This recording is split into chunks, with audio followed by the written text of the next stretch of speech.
Salam sejahtera, anda bersama saya Rizal Zulkafli dan hari ini Perdana Menteri Tan Sri Muhyiddin Yassin akan melancarkan National Technology Innovation Sandbox NTIS di Pusat Inovasi dan juga Kreativiti Global Malaysia Magic Cyberjaya. Dan kita ingin tahu apakah yang dijangkakan daripada pelancaran ini dan juga bagaimana Sandbox Inovasi Teknologi Kebangsaan ini boleh meningkatkan lagi ekonomi digital negara dalam era baru pasca COVID-19. Kita bersama dengan kita adalah pengasas dan juga ketua pegawai eksekutif Terato Tech dan juga SLEP Reza Razali. SLEP adalah sistem penghantaran dan juga tempahan makanan menerusi point of sale di peranti iPad serta aplikasi SLEP untuk pelanggan menerusi telefon pintar iOS ataupun Android.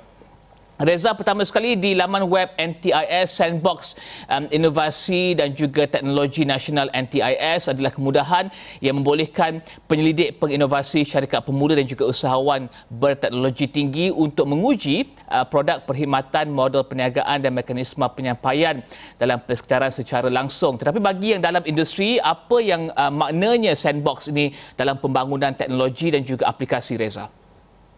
Okey, kita perlu fahami maksud sandbox ni. Sandbox ni kalau kita tahu budak-budak kan, dia ada kotak pasir, kita suruh dia main dalam tu.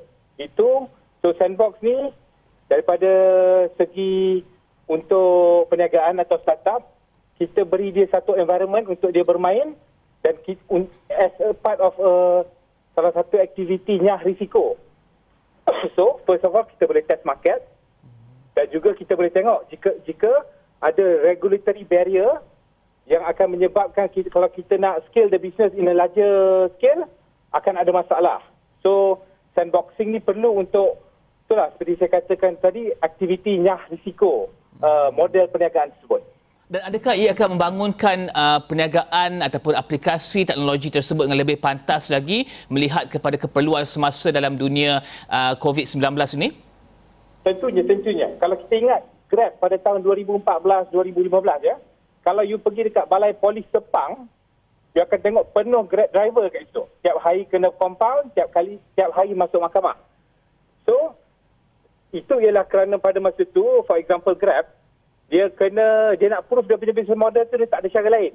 Dia kena just bulldoze the market, regulatory approval tak ada, apa pun tak ada, dan of course banyak pihak tak happy lah kan dengan model perniagaan yang mereka bawa pada masa itu. Tapi we look back 5 years moving forward, kita dah tengok kalau tak ada servis on-demand delivery ini, pada era COVID ni memang, okay, kalau tak ada on-demand delivery ini memang bermasalah lah kan, itu masalah. So, that is the benefit of kita boleh membolehkan model-model perniagaan lebih mudah, lebih moden ni ke market dengan lebih pantas. Dan apa yang disediakan kepada teknopreneur daripada segi mungkin ada bimbingan, ada galakan, ada latihan yang juga diberikan kepada teknopreneur dan juga mereka yang membangunkan penyelesaian teknologi ini dalam sandbox tersebut? Okay, so basically satu macam saya katakan, satu untuk nyah risiko regulatory, satu lagi ialah memberikan peluang kepada mungkin syarikat-syarikat pemula ni untuk bekerjasama dengan corporate Malaysia lah, GLC yang mempunyai masalah yang mungkin boleh dia co-create bersama lah. Itu lagi satu opportunity through the sandbox yang saya nampak baik. Dan juga sebagai pusat penyelarasan dan juga pemudacara penyelesaian nasional, NTIS juga menyatakan bahawa ia memberi kelonggaran kepada proses terpilih ataupun keseluruhan dan ataupun kawalan keperluan kawal selia. Ini apa yang Reza katakan sebentar tadi, iaitu untuk membolehkan proses seperti apa yang Grab lakukan untuk memastikan mereka boleh bergerak dengan pantas melihat kepada keperluan kawal selia sedia ada. Adakah ini juga akan bantu mempercepatkan lagi pembangunan penyelesaian kepada masalah semasa untuk dikomersialkan, dan juga apa yang Reza lihat peluang untuk bangunkan teknologi baru dan penyelesaian baru dalam suasana ini? Sudah tentunya kan, COVID-19 ni accelerate digital adoption 10 tahun lebih pantas di kebiasaannya. So bagi ini, bukan SME sahaja yang ada masalah untuk penyelesaian ni. Regulatory body, GLC, MNC semua memerlukan penyelesaian. Tetapi mungkin mereka sendiri tidak boleh berfikir.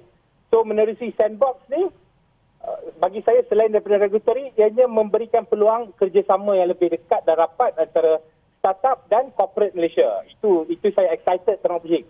Corporate Malaysia ni include large banking sector, financial sector dan pelbagai sektor-sektor besar lagi. Dan mungkin juga penyelesaian untuk dunia ketika COVID-19 dalam isu teknologi kesihatan contohnya? Tentu sekali. Tentu sekali. Dan 5 sektor sasaran untuk NTIS ini dapat dilihat di laman web NTIS, termasuk teknologi perubatan dan kesihatan, pembuatan, pertanian, pendidikan dan pelancongan dan perjalanan. Ada sektor lain yang Reza rasa mungkin akan jadi tumpuan juga bergerak ke hadapan ataupun diberikan perhatian juga bergerak ke hadapan?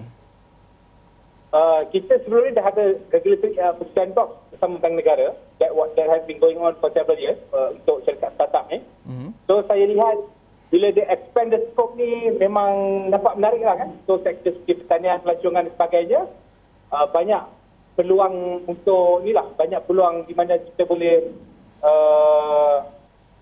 do regulatory changes and co-creation process with larger body. Dan teknologi tumpuan juga adalah antaranya keselamatan cyber dan penyulitan ataupun dan juga 5G serta 6G, sistem kecerdasan termaju dan juga blok rantai. Ada negara dan organisasi yang turut sedang bangunkan perkara ini di serata dunia. Tentunya wujud peluang kolaborasi dan juga kerjasama. Adakah Reza melihat ini mungkin berlaku kerana tak perlu start daripada zero tetapi bangunkan dengan apa yang sedia ada ketika ini bersama dengan pihak dan juga rakan lain contohnya? Sudah tentunya, kalau you nak accelerate digital adoption, kalau skill set yang kita tak ada di sini, sudah tentunya kita boleh seperti contoh teknologi blok rantai menarik saya dengar word tu. Benda-benda sebegini kalau kita tak ada expertise, kita nak accelerate dengan cepat, sudah tentunya with the government.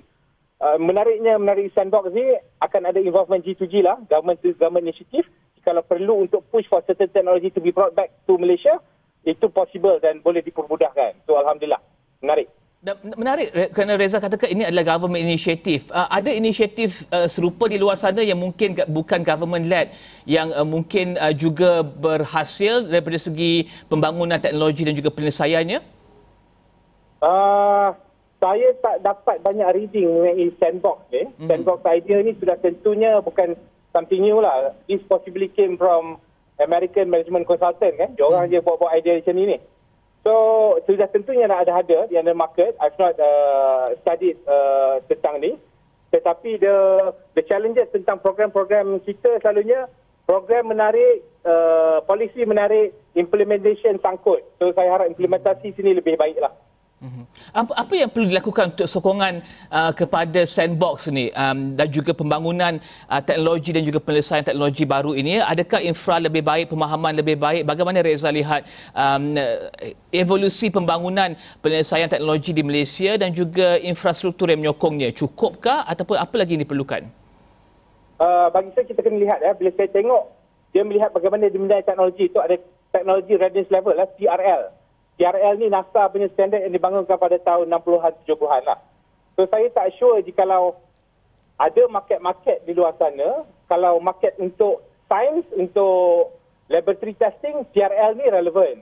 Tetapi untuk something fast moving dan go to market very quickly, mungkin perlu diperhalusi lah.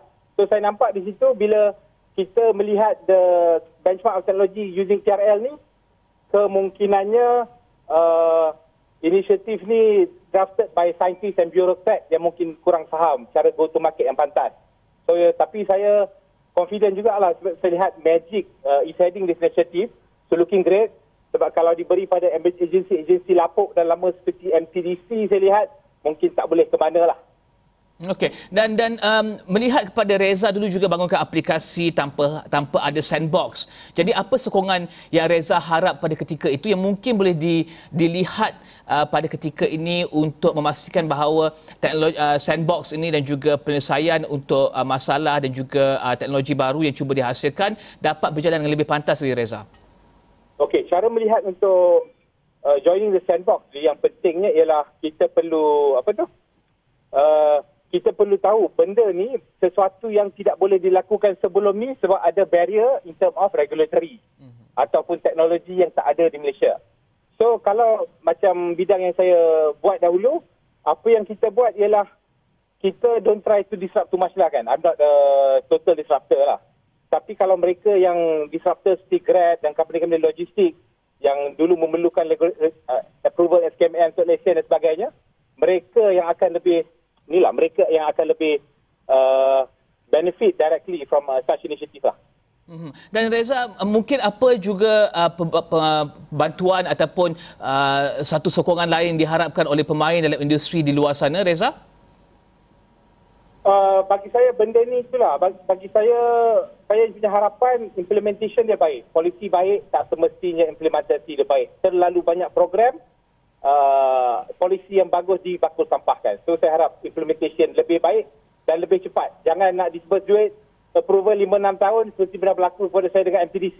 Saya harap tak berlaku dengan orang lain lah. Okey. Dan Reza, kita juga ingin bercakap sedikit Reza tentang dunia pada ketika COVID-19 ini, di mana penyelesaian baru dan juga teknologi. Kita dapat lihat bagaimana aplikasi contohnya untuk contact tracing dibangunkan dengan pantas dan juga ia menjadi satu penyelesaian yang pantas kepada dari segi kesihatan di luar sana. Bagaimana Reza melihat teknologi dalam membantu daripada segi work from home semudah-mudah kepada penghantaran makanan melalui WhatsApp ataupun melalui Telegram sekalipun? Apa yang Reza lihat peluang baru yang wujud dalam ekonomi digital dan juga adakah ini here to stay ataupun akan mula malap apabila tumbuhnya ataupun dapatnya vaksin di masa hadapan, Reza? Sudah tentunya opportunity banyak. Kita punya the growth in the world right now is driven by technology kan. Kita tengok any market, either the financial market or the technology market. So the sandbox ni satu peluang untuk di mana industri-industri yang memerlukan bantuan teknologi ni boleh diacceleratekan lah, diadoption pertanian, pelancongan dengan teknologi blok rantai dan sebagainya. So it's a promising initiative and I think government has formulated the right policy lah to drive accelerated digital adoption in this during this pandemic.